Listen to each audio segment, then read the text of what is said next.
नमस्कार दोस्तों, स्वागत एक बार फिर से आपका सक्सेस क्लासेस में। जैसा कि आपको पता है कि हम लोग जो एस पांडे की बुक का स्टडी कर रहे थे, तो ये हमारा चैप्टर नंबर 4 का पार्ट 2 होगा, जिसमें हमने जो कि अभी तक पार्ट 1 में आप देखो ये जो टॉपिक है इसको हमने देख लिया है। ठीक है, कृषक समाज अस्थिरीकरण तक हमने देख लिया था। आज हम जो कि ये जो बचे हुए टॉपिक है ग्रामीण नेतृत्व, पट्टेदारी प्रणाली का विकास, भूमि सुधार, इन सब का क्या प्रभाव हुआ ग्रामीण समाज पे और ग्रामीण नेतृत्व कैसा रहा परंपरागत समाज में और आधुनिक समाज में, यह जो कि कैसे इसने अपना स्वरूप बदला, ये सब चीज़ों को हम लोग यहाँ पे देखेंगे। ठीक है, तो आज जो कि आपका चैप्टर नंबर 4 समाप्त हो जाएगा। कल से हम जो कि एक नया चैप्टर नंबर 5 को शुरू करेंगे। तो देखो बड़ा ही धीरे धीरे और बड़े ही पेशेंस के साथ आराम से ये जो कि एस पांडे की जो बुक है वो हम धीरे धीरे कंप्लीट किए जा रहे हैं। तो बस थोड़ा सा पेशेंस रखिए और हमारे साथ जुड़े रहिए। जुड़े रहने के लिए क्या कीजिए, आप लोग यहाँ पे जो सब्सक्राइब का बटन दिख रहा होगा आपको नीचे, आप उसको जो है कि प्रेस करके चैनल के साथ आप हमसे जुड़ जाइए। ठीक है, चलिए शुरू करते हैं आज का ये लेक्चर। तो जो हमारा ग्रामीण नेतृत्व से शुरू करना है हमको इस वाले टॉपिक से। अभी तक इसके पहले वाला सब कुछ कवर हो चुका है। तो देखते हैं ये हमारा ग्रामीण नेतृत्व देखो यहाँ पे दिया गया है। ठीक है, तो देखो परंपरागत एवं वंशानुगत नेतृत्व पारंपरिक भारतीय ग्रामीण समाज के नेतृत्व का सामान्य रूप रहा है। मतलब कहने का जो पारंपरिक भारतीय ग्रामीण समाज है जो पारंपरिक रूप पर आधारित थी, उसमें जो कि परंपरा के आधार पर और वंश के आधार पर जो कि उसमें नेतृत्व का प्रचलन बना हुआ था। वंश के आधार पर कहने का मतलब कि मान लो कोई एक सरपंच है तो उसी के परिवार जो कि सरपंच बने जा रहे हैं। ठीक है, पीढ़ी दर पीढ़ी। तो इसको क्या कहते हैं, वंशानुगत नेतृत्व। तो ये बात कह रहा है परंपरागत समाज की विशेषता में। इसकी प्रमुख विशेषताओं में अनौपचारिकता, अन्योन्याश्रिता यानी एक दूसरे पर निर्भरता, प्रतिष्ठा की प्रधानता, सामाजिक सांस्कृतिक की प्रधानता, जातियों में विभाजन आदि रही है। परंपरागत भारत में ग्रामीण नेतृत्व की विशेषताओं को निम्न रूपों में देखा जा सकता है। चलो आओ देखें कि किस तरह से जो कि ग्रामीण नेतृत्व किन किन आधार पे गांव में हमको देखने को मिला है परंपरागत समाज में। ठीक है, तो पहला टॉपिक कह रहा है वंशानुगत आधार पे, मतलब जो भी ग्राम प्रधान मुखिया होता था उसी के पीढ़ी दर पीढ़ी जो कि उसको जैसे राजा की तरह जो कि उसको गद्दी सौंपी जाती थी। तो इस आधार पर परंपरागत समाज में जो कि आपको ग्रामीण नेतृत्व देखने को मिलता है। दूसरा कह रहा है भारत में ग्रामीण समुदायों में नेता, मुखिया, पंच या सरपंच ग्राम में सामाजिक व्यवस्था बनाए रखने के लिए अनौपचारिक साधनों जैसे सामाजिक बहिष्कार, तिरस्कार, आलोचना, हास्य, व्यंग्य, लोकाचार, धर्म, प्राथमिक संबंधों, जनमत आदि का प्रयोग करते थे। मतलब जो सरपंच आपके होते थे या पंच होते थे वो सामाजिक व्यवस्था को बनाए रखने के लिए मान लो किसी ने अपराध कर दिया तो उसकी आलोचना करते थे, उसका सामाजिक बहिष्कार कर देते थे, तिरस्कार कर देते थे, धर्म से उनको जो कि धार्मिक क्रियाकलाप से जो कि उनको दूर कर देते थे, और जनमत एक तैयार कर लेते थे कि इस इंसान का कोई सहयोग नहीं करेगा, इसका जो कि गाँव निकाला एक तरह से कर दिया जाता था। तो इस तरह से जो कि सामाजिक व्यवस्था जो कि परंपरागत भारतीय समाज में आपको देखने को मिलेगी पंचों के द्वारा। ठीक है, ये इसकी एक विशेषता रही है। थर्ड देखो, भारतीय ग्रामीण नेतृत्व में नेता और अनुयायियों में संबंध जो कि उभय पक्षी होते हैं, न कि एक पक्षी। मतलब कहने का मतलब जो नेता है और जो अनुयायी है, ये नेता जो कि अनुयायी को कुछ देगा और अनुयायी भी इसके बदले में नेता को कुछ देगा। जैसे देखो यहाँ पे क्या कर रहा है, यहाँ नेता ग्रामवासियों की भावनाओं, विचारों आदि का ध्यान रखता है और नेता और ग्रामवासी परस्पर विचारों का आदान प्रदान करके दिशा निर्देश, नीतियाँ, योजनाएँ आदि निश्चित करते हैं। जो मतलब नेता तो ग्रामवासियों की जो भावनाएँ होती हैं, विचारें होती हैं, उनका ध्यान रखता है, और जो ग्रामवासी होते हैं वो नेता से भी परस्पर विचार विमर्श करके और जो क्या होना चाहिए, कैसी नीति होनी चाहिए, उन सब के बारे में बात करके जो कि नेता को जो कि उसको नेता के रूप में चुना रहता है हमेशा। तो इस तरह की बातें यहाँ पे बताई जा रही है कि ये जो कि परंपरागत भारतीय समाज में आपको देखने को मिलेगा नेतृत्व के संदर्भ में। ठीक है, और नेतृत्व के संदर्भ में देखते हैं परंपरागत भारतीय समाज में क्या हमको देखने को मिलता है। देखो यहाँ पे जैसे कह रहा है कि परंपरागत ग्रामीण नेतृत्व में प्रतिष्ठा की प्रधानता बहुत महत्वपूर्ण होती है। नेता की प्रतिष्ठा का निर्धारण उसकी कार्यकुशलता, नैतिकता, दूरदर्शिता, समाज सेवा की भावना, त्याग, समर्पण की भावना आदि के द्वारा ही होती है। इन्हीं गुणों के आधार पर नेता ग्रामीणों पर अपेक्षित व्यवहार करने के लिए दबाव डाल पाता है। मान लो कोई नेता है जो कि बहुत कार्यकुशल है किसी चीज़ में, उसकी दूरदर्शिता काफ़ी अच्छा है, समाज सेवा की भावना उसके अंदर है, त्याग है, समर्पण है, तो इसमें क्या होता है, उसकी प्रतिष्ठा बढ़ जाती है लोगों के बीच में। इससे क्या होगा कि वो जो कि प्रधानता के मतलब वो नेतृत्व करने के लिए या लीडर के रूप में जो कि आपके गाँव के सामने आ जाता है। तो ऐसे लोगों को लीडर ग्रामीण लोग बना देते हैं। नेक्स्ट पॉइंट देखो, ग्रामीण नेतृत्व बहुपक्षीय होता है। इसका संबंध सभी ग्रामीण गतिविधियों, कार्यों एवं बातों से होता है। ग्रामीण नेतृत्व गांव की योजनाओं, नीतियों, उत्सवों, धार्मिक कृत्यों, मेलों, त्योहारों, सामाजिक व्यवस्था, संगठन, नियंत्रण, सर्वांगीण विकास आदि सभी गतिविधियों का संचालन करता है। मतलब जो ग्रामीण नेतृत्व होता है वो क्या होता है, बहुपक्षीय होता था परंपरागत समाज में, और इसमें जो कि विभिन्न जो ग्रामीण क्रियाकलाप होते थे उन सभी का जो कि संचालन किया जाता था। ठीक है, ये विशेषताएं भारतीय ग्रामीण नेतृत्व में भी दृष्टिगत होती हैं। और देखो परंपरागत भारतीय समाज में जो नेतृत्व का क्या विशेषताएं रही हैं। भारतीय ग्रामीण नेतृत्व सदियों से सामाजिक सांस्कृतिक जीवन से संबंधित रहा है। मुख्यतः ग्रामीण नेतृत्व का संबंध सामाजिक व्यवस्था, नियंत्रण, व्यवहार, प्रथाओं, कर्मकांडों और धार्मिक गतिविधियों से रहा है। एक तरह से आपका ऊपर वाला ही पॉइंट यहाँ पे रिपीट हो रहा है, पर वो धर्म को यहाँ पे ज़्यादा बल देके।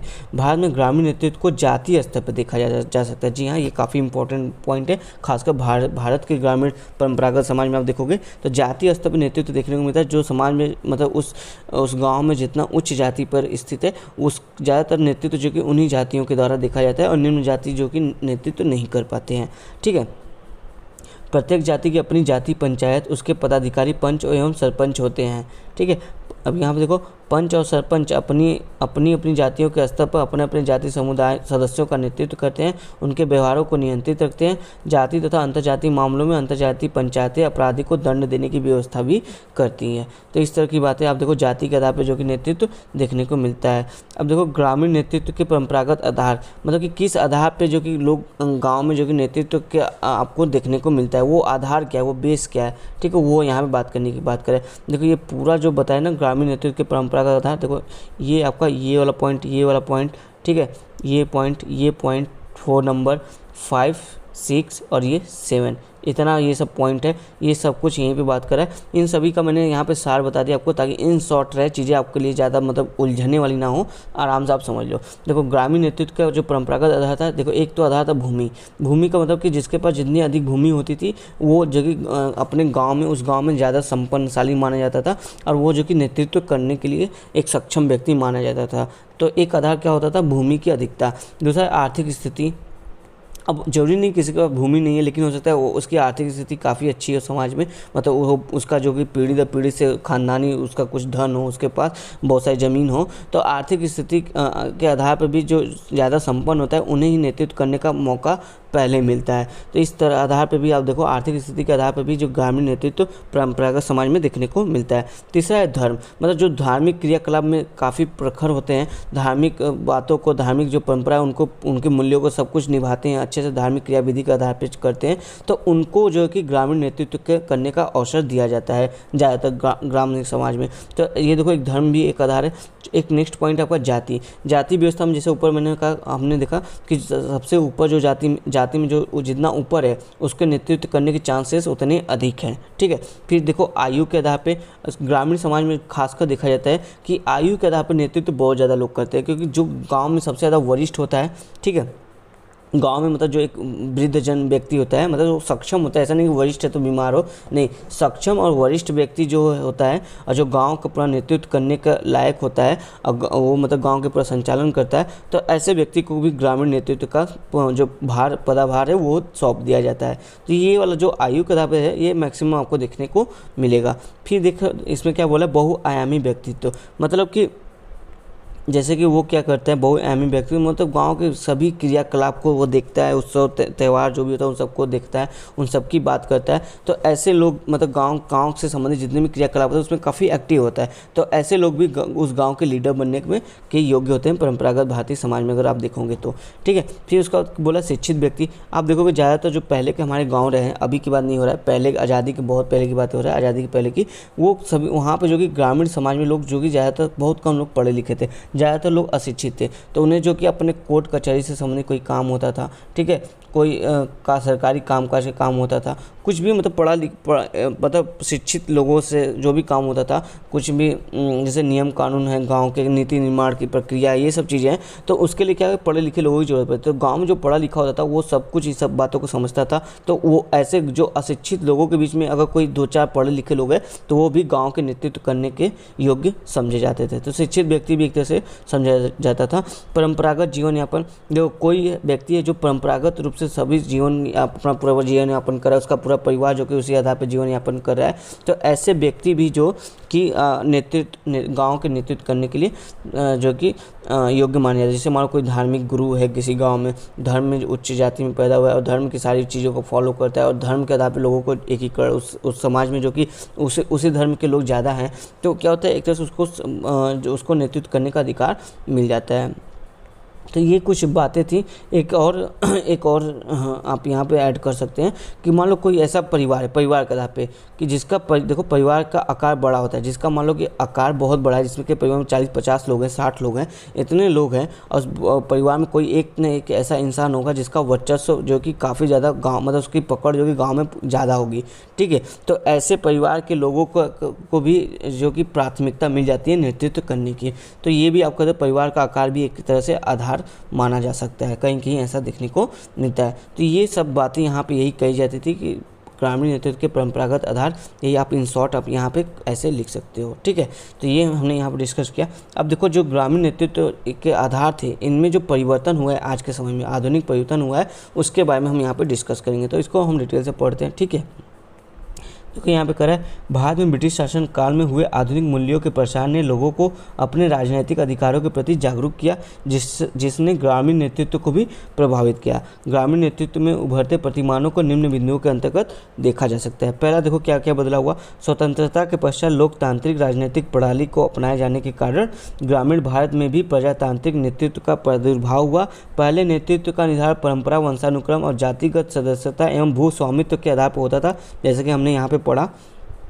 परंतु आज का स्वरूप, अगर आज का स्वरूप देखोगे तो नेतृत्व प्रदत्त के स्थान पर अर्जित हो गया। मतलब कि आज जो अगर कोई व्यक्ति योग्य है, सक्षम है, जनता उसको चाहती कि ये नेतृत्व करे, तो ऐसे व्यक्ति नेतृत्व कर रहे हैं, ना कि ये जो परंपरा के आधार पर या वंशानुक्रम के आधार पर ऐसे व्यक्ति नहीं, ठीक है। तो वही लोकतांत्रिक मूल्यों के आधार पर ये ऐसा कहा जा रहा है। ठीक, देखो सेकंड क्या चेंजेस के आधार पर बोला जा रहा है, क्या परिवर्तन हो गया परंपरागत समाज के नेतृत्व में। लोकतांत्रिक व्यवस्था के कारण आज ग्रामीण भारत में नेतृत्व धर्म और परंपरा से हटकर राजनीति से संबद्ध हो गया है। पहले क्या होता था, धर्म और परंपरा को ज़्यादा फॉलो करते थे, ज़्यादा उसी के अंदर रहते थे, मतलब उसी को फॉलो करते थे, उसी के अनुसार कार्य क्रिया करते थे, तो उन्हें जो कि नेतृत्व का कार्य सौंपा जाता था। लेकिन आज क्या हो गया, धर्म और परंपरा से हटकर, जैसे देखो धर्मनिरपेक्षता का मूल्य आ गया है भारतीय समाज में, तो धर्म और परंपरा से हटकर राजनीति से संबंध होता जा रहा है। जो लोकतांत्रिक व्यवस्था ग्रामीण भारत है, वो जो किससे संबंध हो रहा है, राजनीति से जुड़ता जा रहा है। और देखो ग्रामों में अनेक राजनीतिक दलों का प्रवेश हो गया। आज आप देखोगे कहीं ग्राम पंचायत है तो बड़े बड़े राजनीतिक दल जो कि उसमें कूद पड़े हैं वहाँ पर अपने वोट बैंक को बटोरने के लिए।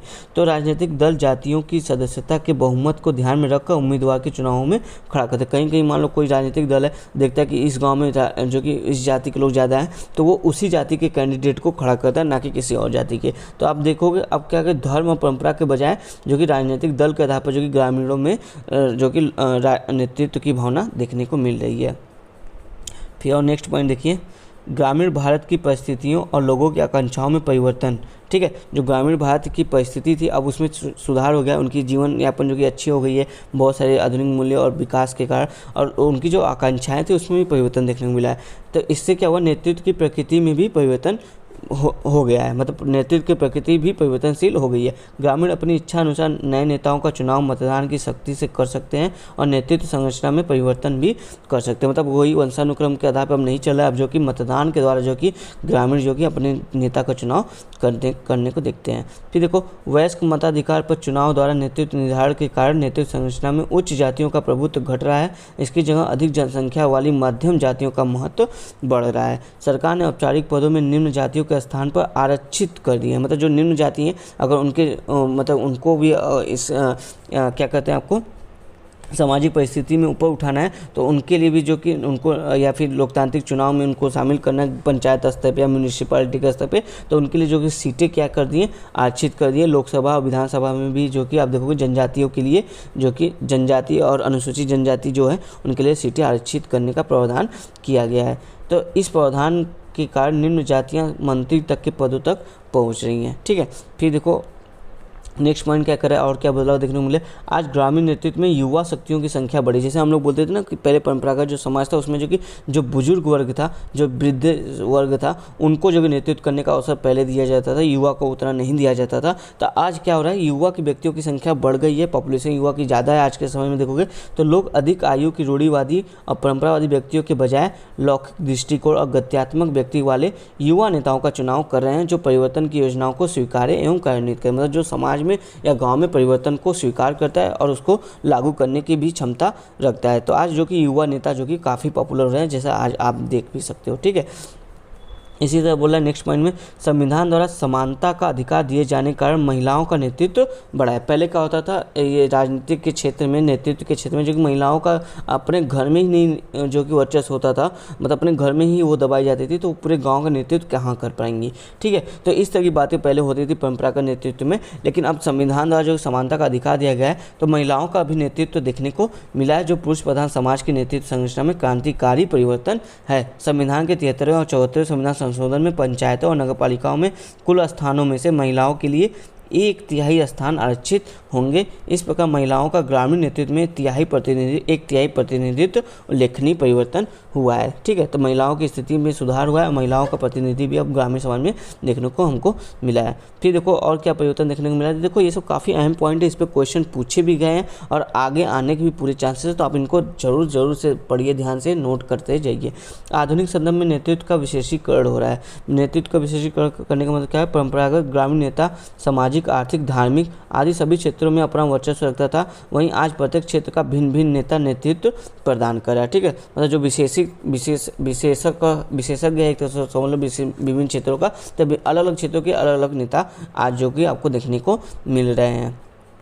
फिर देखो नेक्स्ट क्या बोला है, परंपरागत ग्रामीण भारत में पूरे गांव का नेतृत्व एक व्यक्ति में निहित था, परंतु वहां आज नेतृत्व के विभिन्न क्षेत्रों में भिन्न भिन्न नेता कार्य करते हैं। वे सब मिलकर ग्राम का समन्वित विकास करते हैं। मतलब पहले क्या था कि एक ही नेता था, पूरे गांव को चलाता था, भले उसको जो कि विभिन्न योजनाओं, विभिन्न चीज़ों के बारे में जानकारी हो चाहे ना हो, लेकिन अब क्या हो रहा है कि विभिन्न क्षेत्रों के जानकार जो हैं वो सब मिलकर जो कि पूरे गाँव की जो योजनाएं या जो भी विकास कार्य है उसको चला रहे हैं।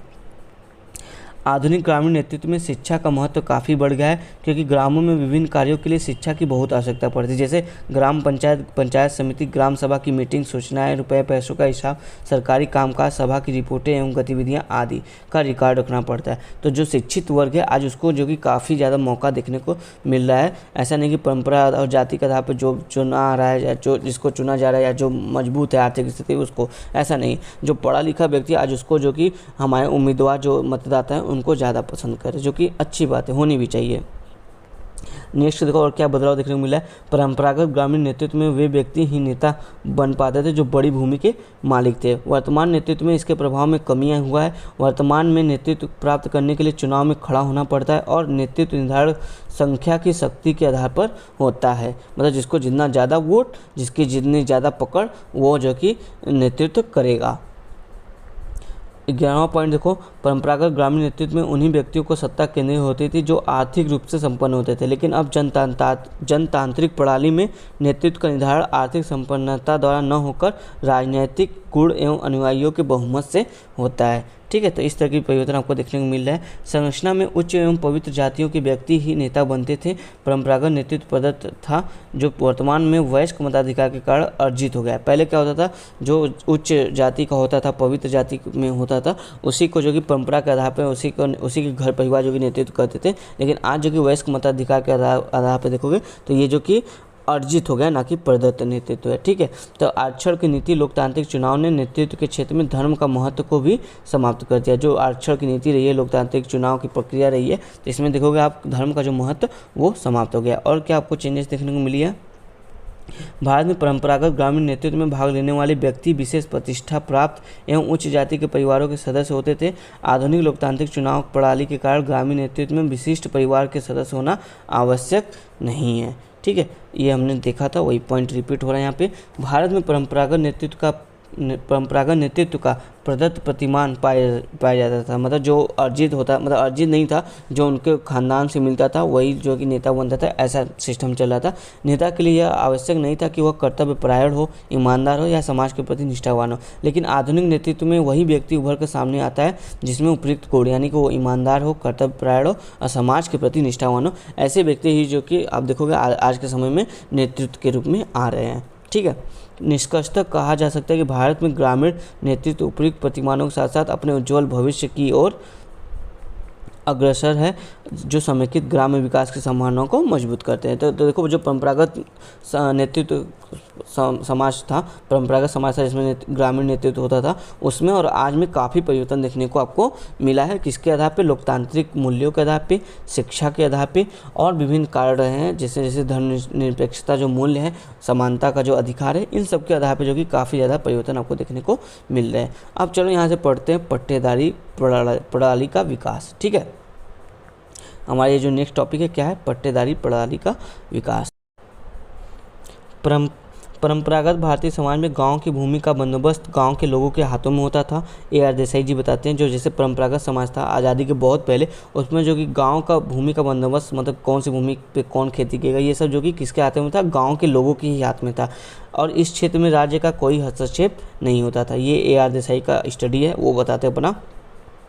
परंपरागत रूप से जो व्यक्ति भूमि पर कृषि करता था वह उसका स्वामी होता था। मुगल काल में राज्य द्वारा काश्तकारी में दखल दिया गया और राज्य द्वारा किसानों की भूमि का बंदोबस्त किया जाने लगा। ठीक है, अब देखो यहाँ पे अकबर ने अपने शासनकाल में भूमि बंदोबस्त 9 वर्ष के लिए सीमित कर दिया तथा लगान कुल उपज का 1/3 कर दिया, और लगान मुखिया द्वारा वसूल किया जाने लगा। अंग्रेजी शासनकाल में भू पट्टेदारी व्यवस्था में व्यापक परिवर्तन लाया गया। इस तरह स्वतंत्रता प्राप्ति से पूर्व औपनिवेशिक काल में ग्रामीण भारत में निम्न तीन भूमि व्यवस्थाएं प्रचलित थी।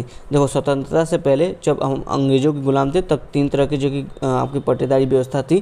पहला था रैयतवाड़ी, दूसरा था माहलवाड़ी, तीसरा जमींदारी। ये देखो हिस्ट्री का टॉपिक है जो आपको सोशियोलॉजी में भी स्टडी करना पड़ रहा है। ठीक है, तो समझते पाई बाई से तीनों को, यही रैयतवाड़ी, माहलवाड़ी और जमींदारी को। तो देखो रैयतवाड़ी के बारे में समझते हैं। यहाँ पे रैयतवाड़ी जो पहला है इसको समझते हैं। रैयतवाड़ी देखो किसके द्वारा लाया गया था? थॉमस मुनरो के द्वारा लाया था 1792 में। इस व्यवस्था को सर्वप्रथम मद्रास में लागू किया गया था, जो धीरे धीरे बम्बई, बरार, मध्य प्रदेश, असम तथा कुर्ग प्रदेश में लागू भी की गई थी। ठीक है, अब इस व्यवस्था में क्या विशेषता थी इसकी? देखो रैयतवाड़ी विशेषता का, रैयत मतलब किसान होता था। ठीक है, इसमें जो कि किसानों से प्रत्यक्ष जो कि सरकार लगान लेती थी, कोई बिचौलिया नहीं होता था, तो ये इसीलिए इसका नाम रैयतवाड़ी व्यवस्था है। अब देखो इसकी क्या विशेषता है यहाँ पे देखते हैं।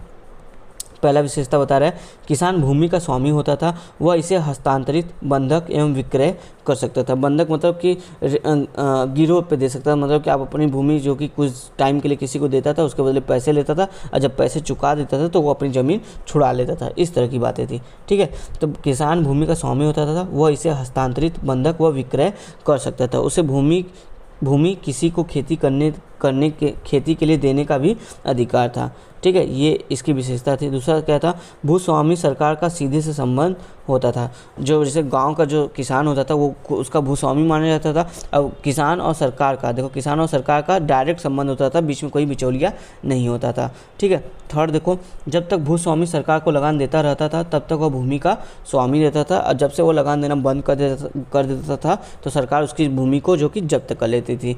फिर देखो, यह व्यवस्था 20 से 30 वर्षों के लिए होती थी। कहीं कहीं 20 वर्षों के लिए थी तो कहीं 30 वर्षों के लिए लागू की गई थी। बाद में इसमें जो कि चेंजेस जो करने होंगे वो चेंज किया जाता था। इस तरह की बातें यहाँ इसकी कुछ विशेषता रही हैं रैयतवाड़ी की। ठीक है, एक और विशेषता देख लो, सरकार भूमि पर लगान उसकी उर्वरा शक्ति के अनुसार तय कर देती है। ऐसा नहीं कि सभी भूमि के लिए एक समान लगान होता था। जिस भूमि की पैदावार सबसे ज़्यादा है उसको जो कि ज़्यादा लगान देना होता था, जिसकी पैदावार कम थी उसको कम लगान देना पड़ता था। तो ये रैयतवाड़ी कुछ विशेषता थी। अब चलते हैं माहलवाड़ी व्यवस्था। माहलवाड़ी में देखो, माहल जो शब्द है इसका मतलब होता है ग्राम, मतलब पूरा का पूरा गाँव।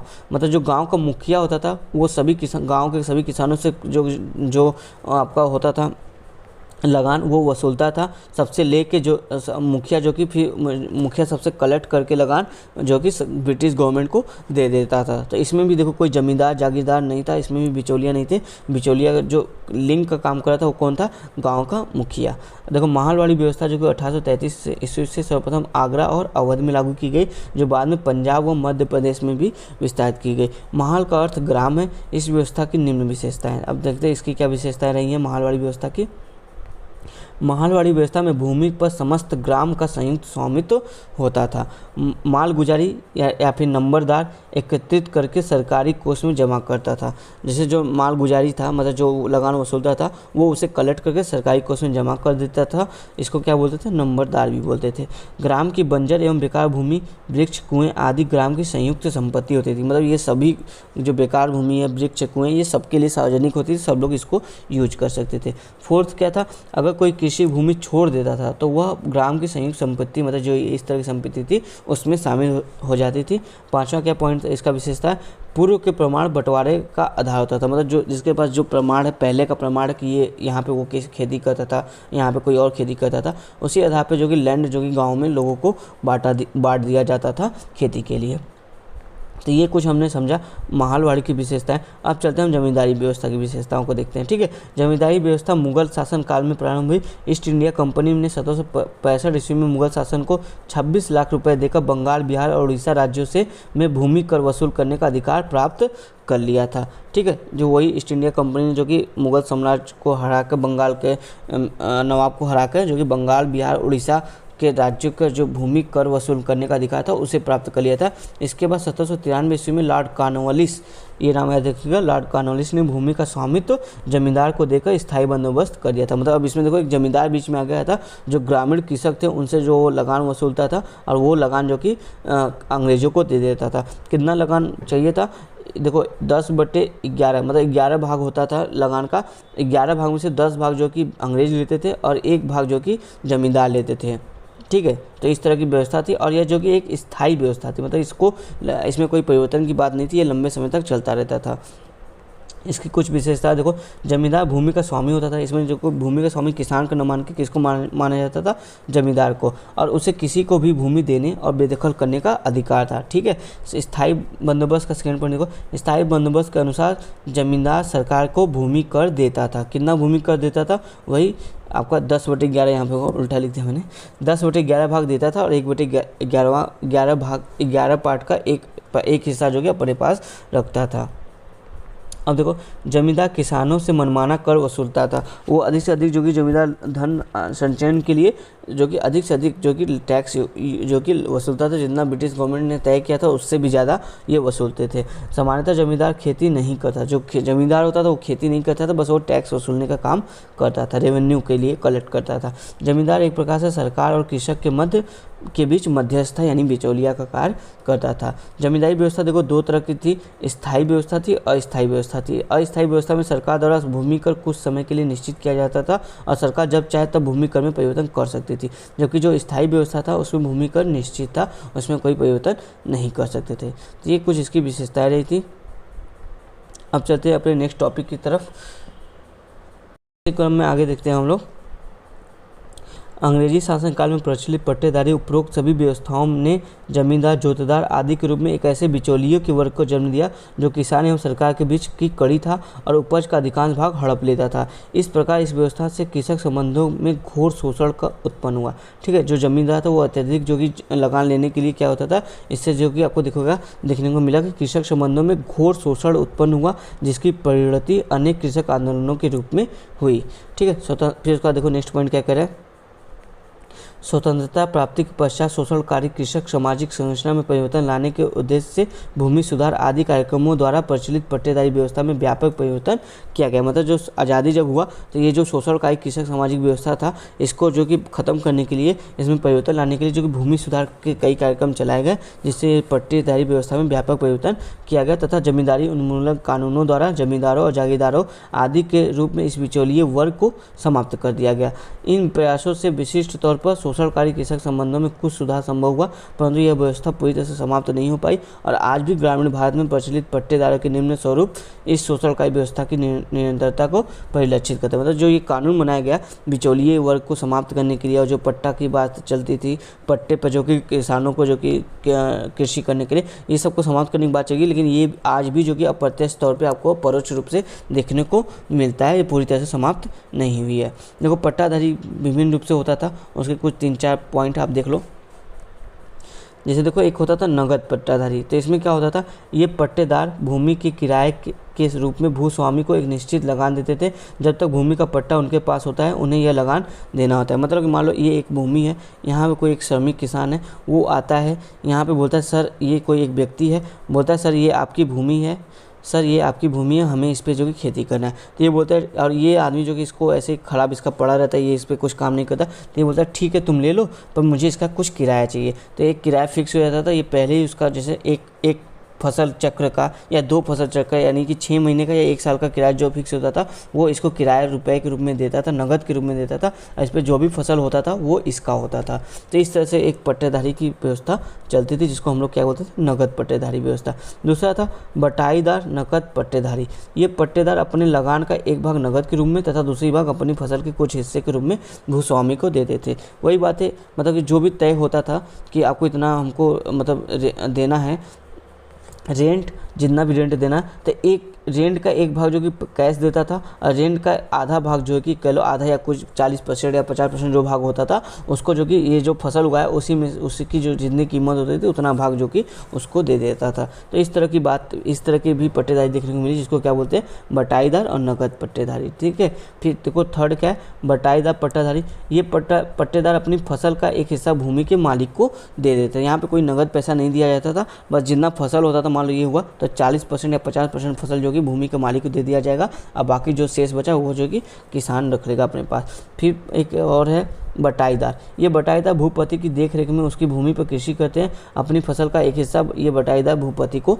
देते हैं। जिससे हमारा बटाईदार क्या होता है, इसमें जो कि जैसे बीज हो गया या खेती के लिए जो भी सामान चाहिए, ट्रैक्टर वगैरह जो भी चाहिए, ये सब जो कि भूमि का मालिक ही देता है किसानों को। वो आके यहाँ पे जो कि खेती करता है, देखभाल करता है, इसके बदले उसको क्या है, फसल का एक हिस्सा उसको मिल जाता था। अन्य पट्टेदार भी होते थे। अन्य पट्टेदार देखो क्या होता है, इन किसानों के पास कोई पट्टा नहीं होता था, ये उपरोक्त वर्गीकरण के अतिरिक्त किसी अन्य व्यवस्था से खेती करके अपना गुजारा करते थे। तो कुछ इस तरह से पट्टेदारी की कुछ व्यवस्था आज भी आपको देखने को मिलेगी। देखो यहाँ पे भी कह रहा है, वर्तमान समय में भारत में पट्टेदारी का यह वर्गीकरण मोटे तौर पर प्रत्यक्षतः तथा परोक्षतः पाया जाता है, जिसकी विभिन्न समाजशास्त्री विद्वानों ने इसकी चर्चा की। मतलब ये अभी तक समाप्त नहीं हुआ, ये अभी तक आपको देखने को मिलेगा प्रत्यक्ष या अप्रत्यक्ष रूप में।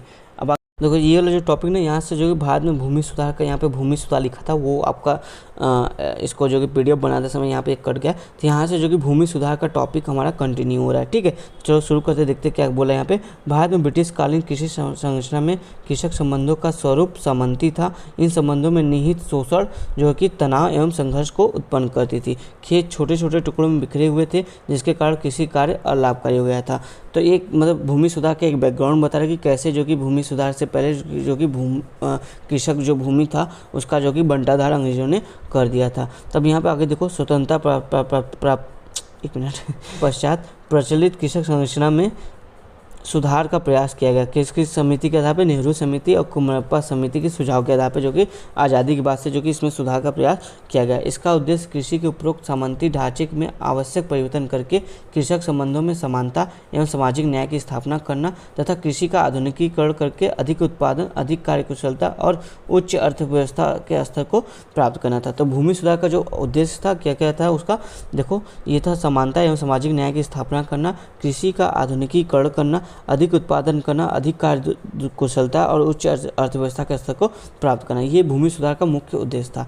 इन सुधारों में सर्वप्रथम जमींदारी उन्मूलन अधिनियम बनाकर बिचौलियों की समाप्ति का प्रयास किया गया, जिससे किसानों का सरकार से सीधा संबंध स्थापित किया जा सके और उन्हें शोषण से मुक्त किया जा सके। ठीक है, तो जमींदारी को जो कि उन्मूलन किया गया, खेती करने वाले किसानों को उस भूमि पर स्वामित्व प्रदान किया गया और जोतों की उच्चतम सीमा का निर्धारण करके भूमि के केंद्रीकरण पर रोक लगाने के लिए भी कानून बनाया गया। कृषि संरचना एवं कृषक संबंधों के लिए उपरोक्त सुधारों को ही हम भूमि सुधार की संज्ञा देते हैं। मतलब इस तरह के जो कि सुधार यहाँ पे किए गए थे। अब देखो इसके उद्देश्य क्या थे, भूमि सुधार के उद्देश्य इसके देखो दोहरे उद्देश्य थे, दोहरे लाभ थे। पहला था जो ब्रिटिशकालीन दोषपूर्ण भूमि बंदोबस्त ने कृषि आधारित अर्थव्यवस्था के साथ ही भारत की सामाजिक व्यवस्था को भी दुष्प्रभावित कर दिया था। अतः भूमि सुधार अपरिहार्य आवश्यकता बन गई थी। जो भारतीय सामाजिक व्यवस्था को जो दुष्प्रभावित हो गई थी और कृषि का भी जो कि आप देखो खत्म हो चुकी थी, तो ऐसे में जो कि भूमि सुधार जो कि एक अपरिहार्य आवश्यकता बन गई थी, मतलब एक जरूरी आवश्यकता बन गई थी। काश्तकारों को भूमि स्वामित्व प्रदान करने के साथ ही कृषि का आधुनिकीकरण करके कृषि उत्पादन में वृद्धि करना भूमि सुधार का तत्कालिक उद्देश्य था, जबकि अंतिम रूप से इसका उद्देश्य क्या था? कृषि संबंधों में निहित असमानता का उन्मूलन, समानता एवं सामाजिक न्याय की स्थापना करना तथा कृषक समाज में जो कि निर्धनता, असमानता एवं वंचन का उन्मूलन करना भूमि सुधार का मौलिक उद्देश्य था। ठीक है, तो इसके एक तरह से दोहरा उद्देश्य थे। पहला क्या था कि जो कृषि का बंटाधार हुआ उसका जो कि आधुनिकीकरण करके उसका उत्पादन बढ़ाया जाए, और दूसरा इसे था सामाजिक न्याय स्थापना की जाए। कैसे? उसमें जो कि असमानता जो है उसका उन्मूलन करके समानता स्थापित की जाए, सामाजिक न्याय की स्थापना की जाए, जो समाज में निर्धनता है कृषक समाज में उसको दूर की जाए, और जो कृषि से जो वंचन लोग हैं पर कृषक कार्य करते हैं उनको जो कि भूमि सुधार के लिए कृषि का संपत्ति दी जाए। तो इस तरह से जो कि इसका एक मौलिक उद्देश्य था। कुछ भूमि सुधार कार्यक्रम चलाए गए, वही जो हमने ऊपर पढ़ा, यही सब जो कार्यक्रम को यहाँ पे जो कि डिटेल से बताने की बात की जा रही है। जैसे देखो क्या बता रहा है, जो मध्यस्थ वर्ग था उसका जो कि कानून बना के उन्मूलन कर दिया गया। जोतों की जो कि उच्चतम सीमा निर्धारित कर दी गई कि कोई भी जो कि इससे ज़्यादा जो कि जोत की भूमि नहीं ले सकता। काश्तकारी में सुधार किए गए। क्या काश्तकारी में क्या सुधार किया गया? लगान में कमी कर दी गई। उपज का 1/4 से 1/6 भाग ही ले सकता था। भूधारण की सुरक्षा कर दी गई कि बकायदा 5 वर्ष की अवधि तक अगर लगातार उसने भूमि पर खेती किया है तो उसे काश्तकार के रूप में घोषित कर दिया जाएगा। ठीक है, फिर काश्तकारों का पुनर्ग्रहण, मतलब जो काश्तकार पिछले 8 से 10 साल तक खेतों को जोत रहा है वो खेत जो कि उसके नाम कर दिया जाए। तो इस तरह से जो अब देखोगे काश्तकारी सुधार किए गए हैं कुछ। ठीक है, फिर यहाँ पे देखो बता रहा है भूमिहीन जो मजदूरों को भूमि प्रदान करना। भूदान एवं ग्रामदान आंदोलन चलाया गया था, जिसके द्वारा बड़े भूस्वामियों से भूमि लेकर भूमिहीन श्रमिकों में वितरित किया गया था तथा भूमि संबंधी असमानता को दूर करने का प्रयास किया गया था। ठीक है, इस आधार पर जो कि आप देखोगे कुछ सुधार हुए थे। फिर उसका क्या हुआ था? कृषि का पुनर्गठन किया गया। किस आधार पे? चकबंदी व्यवस्था के आधार पर। चकबंदी में क्या हुआ? जो कृषि भूमि विभिन्न टुकड़ों में मतलब छोटे छोटे टुकड़ों में बटे हुए थे उनको एक स्थान पर लाने का प्रयास किया गया, जिससे कृषि उत्पादन लागत कम की जा सके तथा खेतों की देखभाल को सरल बनाया जा सके। इसके अंतर्गत विभिन्न राज्यों ने 6.3 करोड़ हेक्टेयर भूमि के चकबंदी का कार्य पूरा किया है अब तक, जिससे जोतों का आकार बढ़ा है, जिससे आधुनिक कृषि के कार्य को प्रोत्साहन भी मिला है। तो एक तरह से देखो चकबंदी किया गया है। भूमि के प्रबंधन में सुधार किया गया। प्रबंधन में मतलब भूमि का उपयोग, उन्नत पैदावार वाले बीजों का प्रयोग किया गया है। बंजर भूमि का उपयोग किया गया है। उन्नत पैदावार वाले बीजों का प्रयोग किया गया, कीटनाशक दवाइयों का प्रयोग किया गया आदि के द्वारा जो कि भूमि का कुशल प्रबंधन किया गया, जिससे कि अधिक से अधिक उत्पादन किया जा सके। नेक्स्ट देखो क्या हुआ? सहकारी कृषि की बात की गई। सहकारी कृषि में क्या हुआ? इसके अंतर्गत भूमि के छोटे छोटे टुकड़ों को मिलाकर एक संयुक्त कृषि को प्रोत्साहन दिया गया। एक तरह से जैसे हमारा कोऑपरेटिव सोसाइटी होता है वैसे टाइप का कुछ कोऑपरेटिव एग्रीकल्चर के हिसाब से जो कि इसको चलाया गया है। तो छोटे छोटे भूमि के टुकड़ों को मिलाकर एक संयुक्त कृषि को प्रोत्साहन दिया गया है, जिसका अधिकाधिक उत्पादन एवं लाभप्रद हो। जैसे आज देखो क्लस्टर के आधारित जो कि कृषि की जा रही है ना, विभिन्न फार्मिंग की जा रही है, तो वो भी एक तरह से इसी का उदाहरण है। ठीक है, भूमि सुधार के सामाजिक परिणाम अब क्या हुआ है? अब यहाँ पे हम ये देते हैं, ये इस तरह से हमने जो कि कुछ भूमि सुधार किए हैं। अब इसके सामाजिक परिणाम क्या हमको मिला, ठीक है, ये हम यहाँ पे देखते हैं। भूमि सुधार के लिए उपरोक्त प्रयासों के कारण भूमि का बहुत हद तक समान वितरण संभव हुआ है। ठीक है, जैसे पश्चिम बंगाल और केरल में देखोगे विशेष रूप से जो कि भूमि का समान वितरण देखने को मिला, परंतु उच्च वर्ग के हाथ में जमीन के केंद्रीकरण की प्रवृत्ति में ज़्यादा बदलाव नहीं आया है और अभी भी जमीन का काफ़ी बड़ा हिस्सा कुछ परिवारों के पास विद्यमान है। चट्टोपाध्याय जी की ये स्टडी है जो ये बताते हैं। और वर्तमान कृषि नीति की प्रवृत्ति भी भू स्वामित्व के क्षेत्र में असमानता को बढ़ाने वाली है। ठीक है, यद्यपि विभिन्न भूमि सुधार कार्यक्रमों के माध्यम से कृषि संबंधों में समानता स्थापित करने की दिशा में परिवर्तन संभव हुआ है। शोषण का बहुत हद तक अंत किया जा चुका है। देखो ये इसके कुछ पॉजिटिव साइड बता रहे हैं। और यहाँ देखो बेगार व बंधुआ मजदूरी उन्मूलन कानूनों ने इस संबंध में महत्वपूर्ण कार्य किया है, परंतु अभी भी इस क्षेत्र में अपेक्षित सफलता नहीं मिली है। आज भी अनुपस्थित भूस्वामित्व का प्रचलन है, मतलब कि यहाँ पे कोई भूस्वामी तो है नहीं, मतलब इसका दिखाया था कि कहीं और है पर यहाँ प्रेजेंट नहीं है, पर ये इसकी भूमि जो कि इसी के पास है। ठीक है, मानो यहाँ पे कोई एक बड़ा भूमि जिसके पास लैंड ओनर था, उसी की भूमि को अपने रिश्तेदार में उसने बांट दिया, किसी मित्र को के नाम कर दिया, लेकिन वास्तविक रूप से जो कि भूमि पर उसी का अधिकार है। ठीक है, तो इस तरह की बात करते हैं। बेगार और बंधुआ मजदूरी का उन्मूलन कानूनों ने इस संबंध में महत्वपूर्ण कार्य किया है। जो बेगार और बंधुआ मजदूरी उन्मूलन कानून बना, इसमें क्या हुआ, जो कृषक जो थे, जो हमारे श्रमिक कृषक थे, उनका शोषण जो हो रहा था उसको जो कि कम करने का प्रयास इसके थ्रू किया गया है। परंतु अभी भी इस क्षेत्र में अपेक्षित सफलता नहीं मिल पाई है। आज भी अनुपस्थित भू स्वामित्व का प्रचलन विद्यमान है। काश्तकारों को बेदखली का सामना करना पड़ता है और वे ऊंचे लगान पर खेती करने हेतु विवश है। आज भी उपज का आधे से अधिक हिस्सा वे लगान के रूप में देते हैं और इसे वसूलने के लिए पहले जमींदार जोतदार होते थे और आज जो कि अनुपस्थित भूस्वामी के रूप में नगरों में रहने वाले, नौकरी करने वाले या गाँव में रहने वाले बड़े भूस्वामी के रूप में होते हैं। मतलब जो पहले जोतेदार जमींदार होते थे, आज वो ना होके जो भूस्वामी के बड़े भूस्वामी हैं वही जो कि अप्रत्यक्ष रूप से जो कि इसका वसूली करते हैं। दूसरा देखो, भूमि सुधार का एक और महत्वपूर्ण परिणाम कृषि के आधुनिकीकरण के रूप में हुआ है, जिससे उत्पादकता में वृद्धि संभव हुई है। ग्रामीण क्षेत्रों में के जो गरीबी थी, निर्धनता थी, उसमें कमी आई है और उनके जीवन की गुणवत्ता में सुधार आया है। परंतु अभी भी आर्थिक विषमता बरकरार है। आज भी लगभग 23% लोग गाँवों में गरीबी रेखा के नीचे जी रहे हैं। भूमि संबंधों को लेकर भूस्वामी और भूमिहीनों के बीच तनाव और संघर्ष बढ़े हुए हैं, जिनकी परिणति आपको नक्सलवाद में वृद्धि, जाति संघर्ष में वृद्धि और किसान आंदोलन के रूप में आपको देखने को मिलता रहता है। कृषि क्षेत्र में विकास के साथ लोगों के जीवन स्तर में वृद्धि हुई है। फलतः ग्रामीण भारत में मध्यम वर्ग का विकास भी संभव हुआ है। तो इसके ये कुछ परिणाम हमको देखने को मिले हैं जो कृषि भूमि सुधार हमने किया है। अब यहाँ पे मूल्यांकन कर रहा है कि ओवरऑल जो हमने पढ़ा भूमि सुधार संबंधित चीज़ें, उसका एक मूल्यांकन करते हैं तो यहाँ से आपको और बेहतर समझ में आएगा। देखो, उपरोक्त तथ्यों से स्पष्ट है कि भूमि सुधार कार्यक्रम में समानता, सामाजिक न्याय, कृषि उत्पादकता में वृद्धि निहित उद्देश्य रहे हैं, फिर भी यह अपेक्षित लक्ष्यों को प्राप्त करने में सफल नहीं रहा है। आज भी भारत के गाँव में भूमि संबंधी असमानता और इससे जनित अन्य असमानता एवं शोषण देखे जा सकते हैं। इन असमानताओं व शोषण की परिणति आज मध्य बिहार, पूर्वी उत्तर प्रदेश, दक्षिण के क्षेत्रों में जाति तनाव, संघर्ष, नक्सलवाद के रूप में या किसानों द्वारा की जाने वाली आत्महत्या के रूप में आपको देखी जा सकती है। जो ये आपका भूमि सुधार हुआ है, इससे जो कि असमानताएं भी बढ़ी हैं, शोषण भी देखने को मिला है, तो इसके ये परिणाम आपको जाति तनाव, संघर्ष, नक्सलवाद और किसानों द्वारा की जाने वाली आत्महत्या भी इसी के रूप में देखी जा सकती है। उपरोक्त भूमि सुधार कार्यक्रमों के तहत बिचौलिए वर्ग पूर्णतः समाप्ति अभी भी नहीं हो पाई है। जोतों की उच्चतम सीमा का निर्धारण अभी भी पूरी तरह से सफल नहीं हो पाया है। बड़े बड़े भूस्वामियों ने अपने रिश्तेदारों को भूमि हस्तांतरित करके भूमि पर अपना स्वामित्व बरकरार रखा है। गांव में भूमिहीन, यहाँ पे देखते हैं आगे नेक्स्ट, गांव में भूमिहीन कृषक समाज, एक सेकंड, गांव में भूमिहीन कृषक आज भी बहुतायत मात्रा में विद्यमान है। आज भी मौखिक और अनौपचारिक रूप से बटाईदार प्रथा प्रचलित है। सामाजिक सुरक्षा संबंधी कानून उन्हीं राज्यों में सफल हो पाए हैं जहां पहले से शासन का समाजवादी ढांचा विद्यमान था, जैसे पश्चिम बंगाल और केरल में। ठीक है, बिहार, तमिलनाडु, आंध्र प्रदेश, गुजरात, पंजाब, हरियाणा आदि राज्यों में काश्तकारों तथा बटाईदारों का वर्तमान कानून के अंतर्गत अभी भी पर्याप्त सुरक्षा नहीं मिल पाई है। ग्रामधान एवं भूदान से प्राप्त भूमि जिसका वितरण गरीब किसानों को किया गया वह अधिकांशतः बंजर थी। मतलब जो ग्रामधान और भूदान से जो कि भूमि का वितरण किया गया था, मतलब जिसके पास बहुत अधिक भूमि थी उससे लेकर जिसके पास भूमि नहीं थी उनको दी गई, तो उसमें अधिकांशतः भूमि कैसी दी गई थी, बंजर भूमि दी गई थी। और अभी भी तक किसान उसे उपजाऊ भूमि में नहीं बदल सके हैं। तो इसका ये एक दुष्परिणाम रहा कि मतलब इसका ज़्यादा लाभ नहीं हुआ। चकबंदी और सरकारी खेती का कार्यक्रम पूरी तरह से सफल नहीं रहा है। कुछ राज्यों में इसके लिए सक्रिय प्रयास किए गए हैं तो कुछ राज्यों में सरकारें प्रायः उदासीन रही हैं। परंतु केवल उपरोक्त पक्षों के आधार पर इस कार्यक्रम के महत्व को नहीं नकारा जा सकता है, क्योंकि अपेक्षित सफलता के न मिलने का प्रमुख कारण कार्यक्रम के व्यवहारिक क्रियान्वयन का अभाव रहा है। मतलब इस कार्यक्रम को जो कि व्यवहारिक स्तर पर ठीक से लागू नहीं किया गया, इसलिए यह कार्यक्रम उतना सफल नहीं रहा।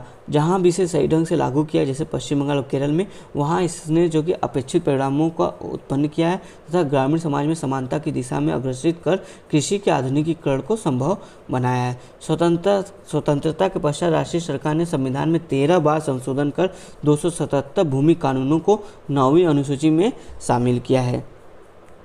सरकार के अनुसार भू स्वामित्व नियंत्रण कानून लागू होने के पश्चात आज तक अतिरिक्त भूमि लगभग 75 लाख एकड़ दर्ज हुई है, जिसमें से देखो सरकार ने जो कि भूदान जो हुआ था या जो भी भू स्वामी पर नियंत्रण किया था उसमें जो कि 75 लाख एकड़ जो कि दर्ज हुई है, जिसमें से जो कि 65 लाख एकड़ पर जो कि सरकार ने कब्जा किया हुआ है। बाकी 10 लाख एकड़ पर जो कि थोड़ा बहुत किसी और ने थोड़ा करके कब्जा कर लिया, लेकिन 65 लाख एकड़ जो कि अभी भी सरकार के पास है, जिसमें से इस 65 लाख में से जो कि 54 लाख एकड़ जो कि इसका वितरण हो गया है 56 लाख लोगों के बीच में। 54 लाख एकड़ जो भूमि है किसकी कितने लोगों के बीच में इसका वितरण किया गया, 56 लाख लोगों के बीच में किया गया, जिसमें से 36% जो कि 56 लाख लोगों में से 36% जो कि अनुसूचित जाति थे, जबकि 15% लोग जो कि अनुसूचित जनजाति के लोग थे। मतलब 36-15 कितना आपका लगभग 51% लोग जो कि निम्न जातियों में इसका वितरण किया गया है।